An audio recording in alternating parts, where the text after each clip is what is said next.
India is an ancient civilization, rich in diversity, both of culture and geography. The bountiful forests and rivers of the Western Ghat region of southern India are a treasure trove of the ancient land.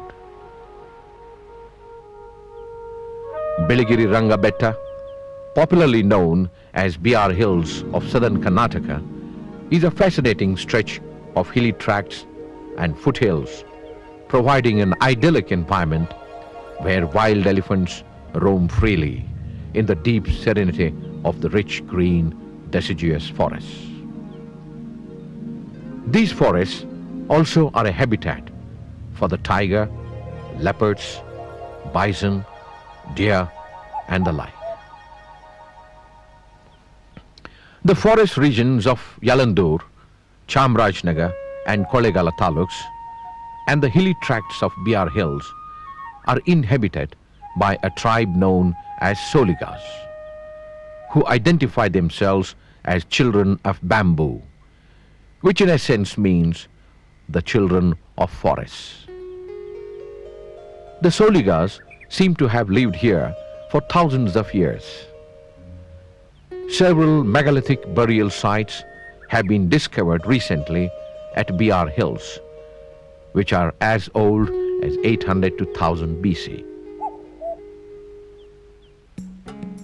The Soliga worship nature.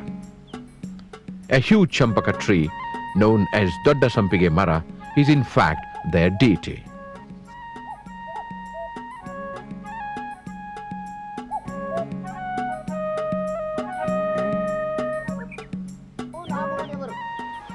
ಆವಾಗ Kombi ಕೋಟಿ ಸರಾರಕ್ಕಾಗಿ ಕೂತಿರಂತಹ ಶನಿದೇವರುವಂತೆ ನನ್ನ ಹಾನಗಿರಿಯಪ್ಪ ನಿನ್ನ ರುಕ್ಕುಚದ ತಾಯಿ. The Soligas also worship the sun. For them, the sun is a god who moves the world, who travels as a burning deity in the sky. ಕಾತು ಕಾಪಾಡಿ ನಮ್ಮನ್ನ ಮಡಗಬೇಕು 12 ತಿಂಗ 360 ದಿನ ಮತ್ತೆ ನಮ್ಮನ್ನ ಕಾತು ಕಾಪಾಡಿ ಮಡಗಬೇಕು Madeshwara. Roti Habba, meaning the festival of bread, is performed in the deep forest. The bread cakes are made out of the hand-ground ragi flour in sacred fire by the side of a brook. The water from the brook is used in making the doughs because it is unpolluted.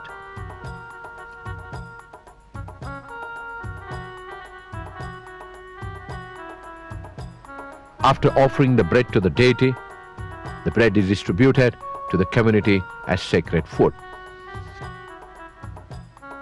Sharing is a tribal value in any land, and it is so in Soliga community too. They share the food with neighbors, and as a result, nobody goes hungry in the community. Similarly, they share their crops also after each harvest. Thus, even those who haven't been able to cultivate get a share in the produce. The Soliga culture is replete with song and dance.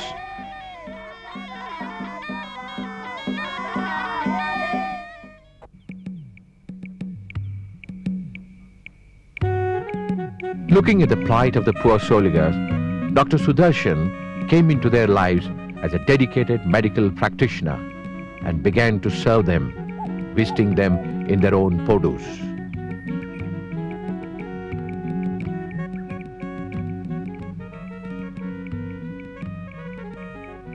I came to BR Hills in 1980, started the work in a small hut. One of the workers in BR Hills used to help me. We used to go to tribal hamlets. They were suspicious and they were not ready to receive us. They would hide themselves in the forest. But gradually, I could establish rapport with them. They started visiting our health clinic, which was a small hut. The front portion used to be the clinic and behind I used to live. There is a peculiar disease amongst the Soligas here. It's called sickle cell anemia, which is also found in the blacks in Africa. So this is found only amongst the Aboriginal people in India. So we have a sickle cell anemia screening program. We identify them and treat them. Earlier they used to die within 20-30 years of their lifespan, but now we have sickle cell anemia patients living up to 50-55 years. In terms of health, we have very good statistics. We monitor all their health status. It shows that the infant mortality rate has come down, the maternal mortality is 0, and the nutritional status of the children has improved. Together with friend Jayadeva and a few tribal chieftains, a humble beginning was made, which in due course was to become an educational and health center in a sprawling, spacious campus called Vivekananda Girijana Kalyana Kendra. In order to achieve the above objectives, the VGKK has taken on hand various programs. The VGKK runs an 18-bedded tribal hospital with inpatient, outpatient and mobile clinics. As many as 70 patients a day come and receive treatment at the outpatient ward. The inpatient ward has 18 beds and the patients do come from far-off hamlets to receive the much-needed treatment. Tribal women who need cesarean section, they conduct deliveries in squatting posture. Maybe that's one of the main reasons. The gravity helps and the pelvic muscles can contract better. So we have very few obstetric complications. There is a speciality in deliveries we conduct. We do it by making the mother squat, not in the lying position. We test the mother and put the organs of the child in proper position, head below and legs above. We have performed successful deliveries, many times preventing a possible cesarean operation. The mobile medical unit operates in the interior PODUs and not only treats the patients there, but brings to the base hospital those who need the inpatient care and treatment. The clinical laboratory has the facilities to perform all tests like urine, sputum, blood, etc., including the sickle cell disease testing, which is common in Soliga community. The laboratory is managed by a tribal youth technician who holds a diploma degree in the subject. A 30 MA X-ray equipment is also managed by a tribal youth holding a diploma course in the concerned subject.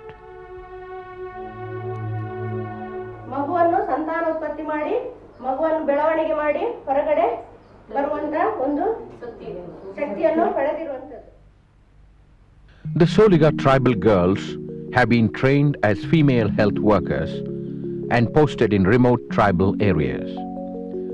They take care of pregnant mothers, conduct deliveries, immunize children and other tribals.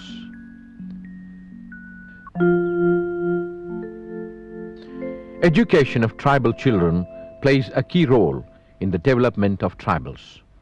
And there is a speciality in the education, such as emphasis on maintaining tribal identity and culture,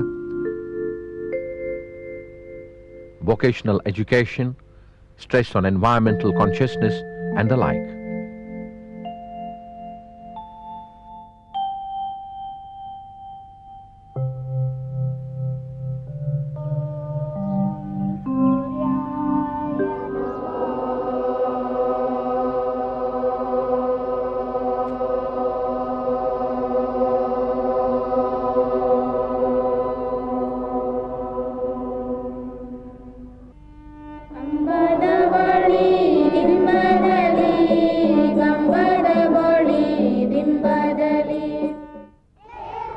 The VGKK has emphasized on educating the tribal children in their own dialect, which is specific to their culture, environment and language.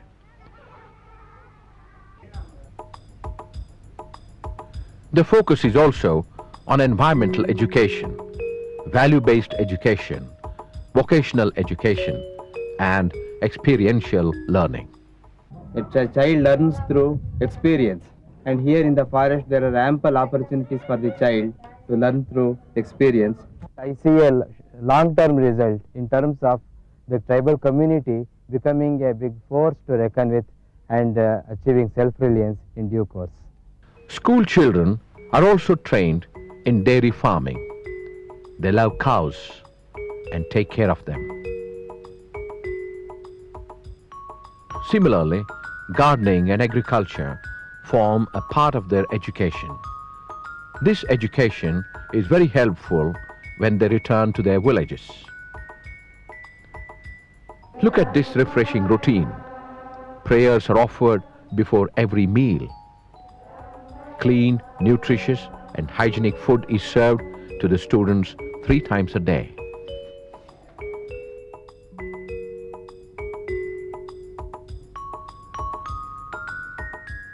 The students, after completing the high school level, could continue at the VGKK either by taking a course in forestry or the pre-university course. On the whole, various educational courses conducted by the VGKK have produced a number of graduates and postgraduates who proudly speak of their alma mater. I'm very happy because I'm one of the product of this Vivekananda Girijana Kalyana Kendra. Because I studied here since my childhood. When I was 6 to 7 year old, at that time Dr. Sudarshan came from Bangalore and he was settled here in one of the huts, and he in that hut he was living, and at that time he gathered 6 children. Among them I am also one of them, and where actually doctor was teaching us in a better way, and he was giving medicine for the tribal people, and he was teaching all the primary school, I mean all classes and all. There was no teacher at the time. Micro-planning is an important component in rural education. A village education committee is involved in carrying out the planning. In order to improve the economic conditions of the Soliga tribal youth, various skilled training and entrepreneurial developmental programs are being organized by VGKK. These ventures are run on a cooperative basis by the Soliga tribals themselves. There are a number of entrepreneurial units run by the Soligas under the cottage industry setup promoted by VGKK. Let's look at some of their activities. The honey making unit, where fresh honey is extracted from the forest. The food processing section, where a variety of pickles, fruit juices, root juices, and jams are made. They recycle a lot of material like waste cloth and waste paper and make a fine quality handmade paper. Writing paper and cardboard are also made in this section. Similarly, there is a section where good quality notebooks are produced. The tribal youth are also engaged in screen printed products. In the handloom weaving section, beautiful saris are made and found good market. The leaves of certain trees are converted here into cups and plates, which are hygienic, biodegradable, and are preferred by the eco-tourists. Lovely shaped candles are also produced by the Soligas. The Training cum Production Center has 4 sections: tailoring section, knitting section, cane section, and bamboo, in addition to coir mat making unit. A wide-ranging products are made here under different sections. The VGKK has played a key role in organizing the Soliga tribal community at various levels, thereby empowering them to solve their own problems, assert their rights, and effectively stop the exploitation. As a result, the Soligas have been able to design their own low-cost houses, acquire fishing nets and boats, and start fishery in their neighboring lake. The BR Hills range, located at the far east edge of the Western Ghats, is considered to be a live link between the Eastern and Western Ghats, facilitating an active exchange of gene pools between them. Thus, the BR Hill Sanctuary serves as an important biological bridge for biota of the entire Deccan Plateau. A new project has come into being with the objective of conducting the biodiversity of the region in collaboration with ATRI and the Forest Department. To achieve sustainable harvesting of non-timber forest produce without endangering the biodiversity, the tribal people have been trained in participatory resource monitoring. The people themselves monitor the quality of resources, levels of extraction, and the regeneration of those plants and trees. This is done through resource mapping techniques by the people themselves. This prevents over-harvesting and enables them to achieve sustainable harvesting of non-timber forest produce. Conserving the endangered species is another important task of the project. In addition to the study of plants, the impact of human and other interventions on birds and butterflies is assessed and data used for conservation. The Soligas are known to practice agriculture without disturbing the forest. They don't use fertilizers, don't over-harvest, and grow as many as 10 to 14 types of food and vegetable crops, such as millets, pulses, tubers, etc., which provide an excellent example of agrodiversity. Karuna Trust is an integrated rural development project affiliated to VGKK. The project covers Yalandur Taluk with a population of 72,000 people in 40 villages and nearly 240,000 people in 215 villages of T. Narsipura Taluk. The Karuna Trust was founded mainly to address leprosy, which was hyper-endemic in this area, but later extended to cover other health developmental programs. Health and integrated development are part of the socio-economic programs of Karuna Trust. The prevalence of leprosy, which was about 21.4% in 1987, has been brought down to 0.32 in about a decade's time. Multi-drug therapy had been introduced since 1987 and nearly 1,200 patients are completely cured.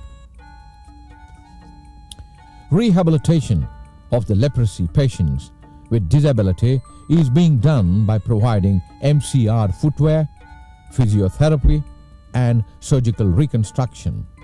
Hot water epilepsy, which is quite prevalent in these regions, is also being studied. Tuberculosis control, which was taken up in 1992, started with the training of workers at the National Tuberculosis Institute, Bangalore. Supervised chemotherapy with emphasis on sputum smear positive cases has been adopted. The tuberculosis patients are taking full course of the treatment and getting cured. The major cause of blindness in India is cataract. Therefore, the blindness control program aims at early diagnosis of cataract cases by health workers and motivating them for cataract surgery. At the community-based rehabilitation center, nearly 1,150 disabled people have been identified and services provided to them. The program includes surgical correction of physical disability, physiotherapy, providing prosthetics like crutches, tricycles, artificial limbs, hearing aids, and the like. By promoting self-help groups and setting up programs for the development of women and children, the Trust has tried to bring about the socio-economic development of women.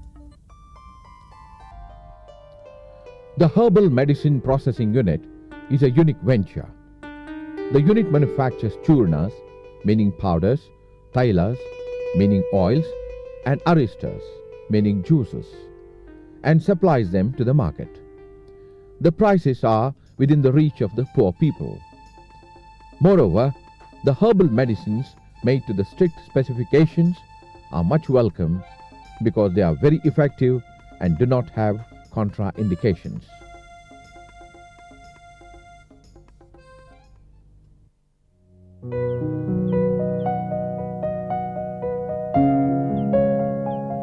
Thus, looking at the tremendous efforts put in by Dr. Sudarshan in building up the VGKK over the past 15 years, the Right Livelihood Foundation bestowed upon him the prestigious award, namely the Right Livelihood Award in 1994, which is considered the Alternative Nobel Prize.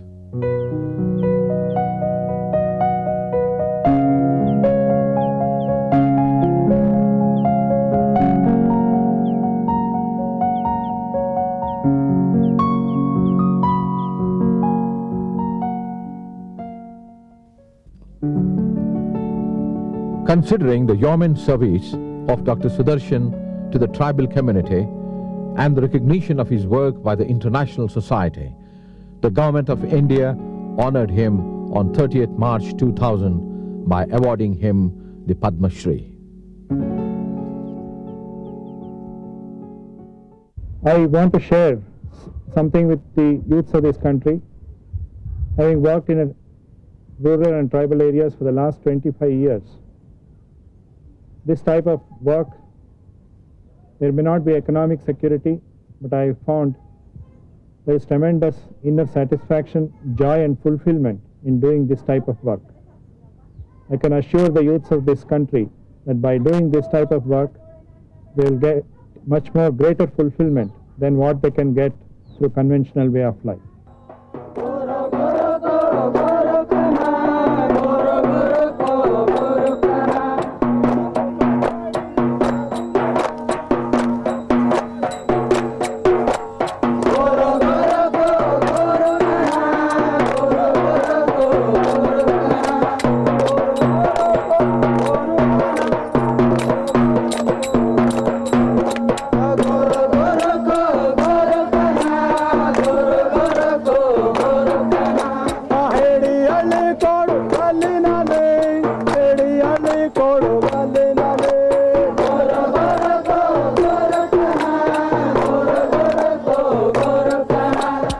Begane binna pidido bodo, begane binna wa pidido bodo.